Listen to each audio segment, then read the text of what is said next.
my good friend, he's a billionaire, and he's 65 years old. His name is Gerald, and Gerald just got married to a beautiful, out of this world, stunning 25-year-old woman named Larissa.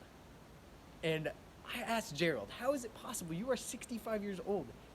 I know you're a billionaire, but how did you talk this 25-year-old dime, beautiful, beautiful woman to be interested in you with such an age gap?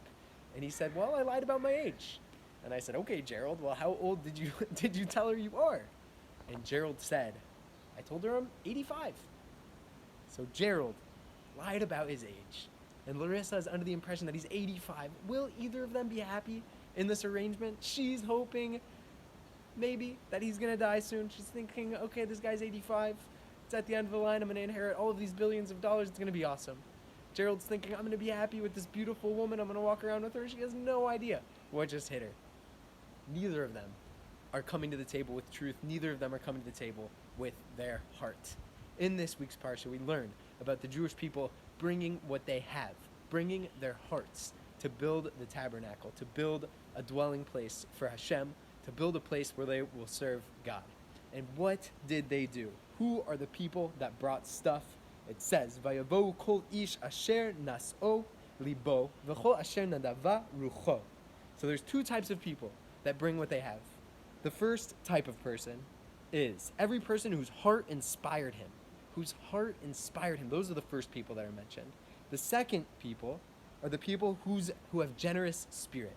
So there's two levels. One, you come with your heart. Two, you have a generous spirit. Both of these are amazing, amazing things. But what is the difference? Why is the person who brings their heart mentioned before the person who brings generosity? This is the answer. Gerald and Larissa going into this relationship without their heart. They're not bringing their best selves. They're not bringing their maximal good. And this is what happens when we bring ourselves. We could be generous. We could be good. We could be coming with good intentions. But if we don't come with our heart, something is going to be lacking. We see that the Jewish people gather together, everyone with his specific talent, his or her specific talent. You have the shoemaker coming to make shoes. You have the carpet maker coming to make carpets. You have the rock and roll drummer coming to drum for everyone as they're making all of these preparations. Everyone has a role. And those who came with their heart are mentioned first because that is the highest level. When you do something with your heart, you do it better, you have a greater impact, and that is what I'm blessing everyone with this Shabbat, this week, and forever moving forward. That whatever it is you're doing, if your heart is not into it, maybe that's not where you're meant to be. If you've set aside an hour to be with your family for a day, put your heart into that hour. Put your heart into that hour of work. Put that heart into everything you do, and you will see that the outcome is infinitely, infinitely better than it was when you went just with generosity. Don't just go with generosity. Don't just go with going to do whatever it is you're doing. Go with your heart, put your whole heart into it, and I know for a fact you're going to get so much more out of it, and you're going to put so much more into it. L'chaim, Shabbat Shalom. Mwah.